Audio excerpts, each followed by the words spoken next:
What about you, Bill? Was that your first instrument? Well, actually, I took piano lessons. Before that, I played the ukulele a little.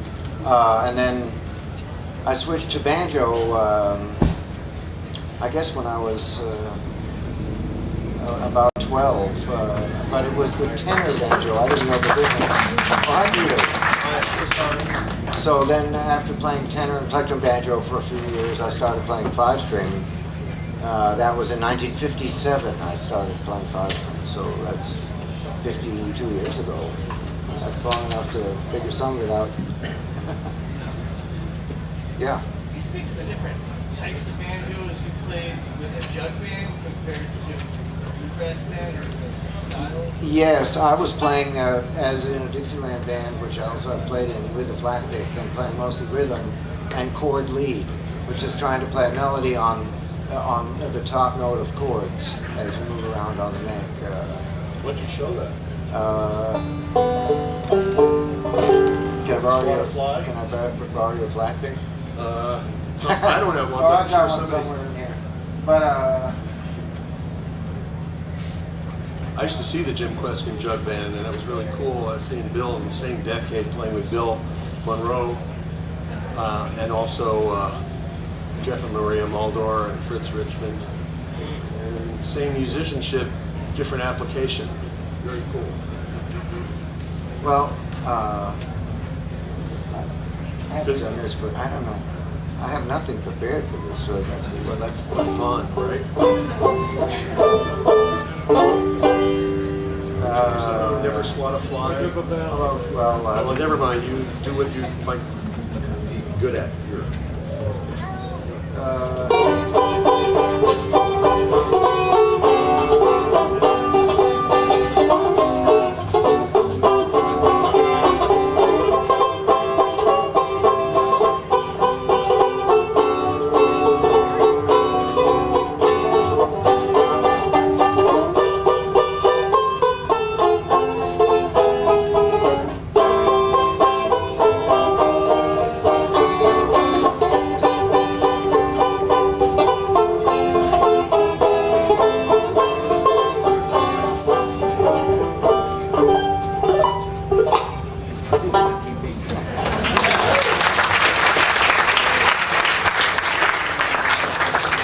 So yeah,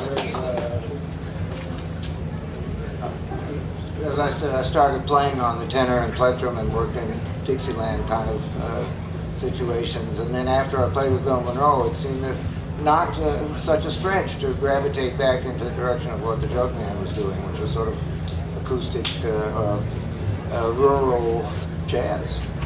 And had a great time. Met Duke Ellington and talked some music with him while I was in the Jug Band. A lot of other close encounters. It was great. I didn't meet Duke Ellington, but we both got our doctorate from Columbia in the same year, and he was at my graduation wearing the same outfit. I got a picture of him. So Dr. Banjo was the banjo your first instrument? Banjo was my first instrument, yeah. The first record that ever knocked me out, though, was a ragtime piano record that was the #1 hit in 1955 called The Crazy Otto by Johnny Maddox. And if I could have gotten piano lessons that would have showed me how to play like that, that would have been it. Because it was this very amazingly happy music. And I had that record too. yeah, and in fact, I had it, of course, as a '78, and when it broke, I cried bitterly. I remember sitting by my bed weeping about holding my 2 pieces of the '78 record. Later got a 45 of it, but they edited it differently, and it was different from the original hit version. So, first of many frustrations, you know. But then when I was 14, a lot of my friends in the Bronx were into singing and playing folk songs, folk music, Pete Seeger style, Weavers, Kingston Trio, and 3-chord songs. And so, and I couldn't participate. I'd sit there with bongo drummers going, ugh, you know. And so some friend of mine said, well, I'll show you something on the banjo if you want. He showed me a little bit of how to frail claw hammer. And my dad had bought a $1 banjo at an auction, and that's what I got started on. And before very long, I could play along and just fit into these little jam sessions my friends had. But one of the same friends had also played me a record of Scruggs doing Chuck and the Corn, and I remember my first thing was, that's one guy? Because he was playing 10 notes a second, and it was fabulous. And so after I'd gotten my legs, also with the help of the Pete Seeger book, learning some of the basic stuff, I said, I think I'm going to try to find out what this guy Scruggs is up to. And my sister got me a couple of records of him, and there was nothing written about how Earl was doing it, so you had to kind of figure it out by listening, and that's how I did, but very, very, very slowly and painstakingly. And it was some years later that I met Bill, and he had tabbed a bunch of Earl's stuff, and then I got to compare my versions of things with what turned out to be much, much more correct versions of them. And then along the way you learn a little guitar and other stuff. I learned how to play steel guitar well enough so I could teach Waldo Otto his basics. Anyway. Crazy Waldo? What's that? Crazy Waldo. Crazy Waldo, right. Yeah.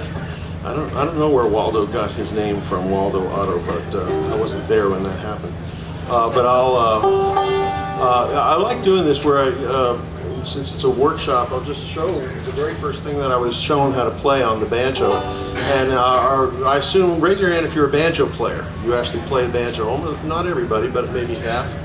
And some people ask, is it hard to play banjo? And I always say it's very easy to start playing banjo. You know, the first chord's free, and the second chord's not much effort, and you play. There's 74 two-chord songs on my website's list of two-chord songs. Most of them are just that. So how hard is that? That's how hard it is to get started.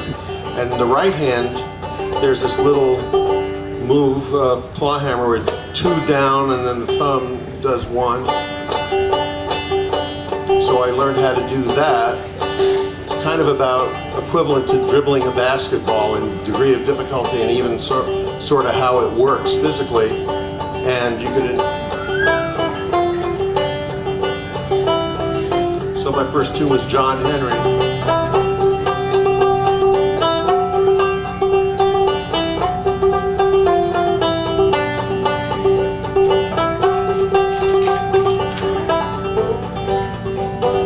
This is harder, but not much harder.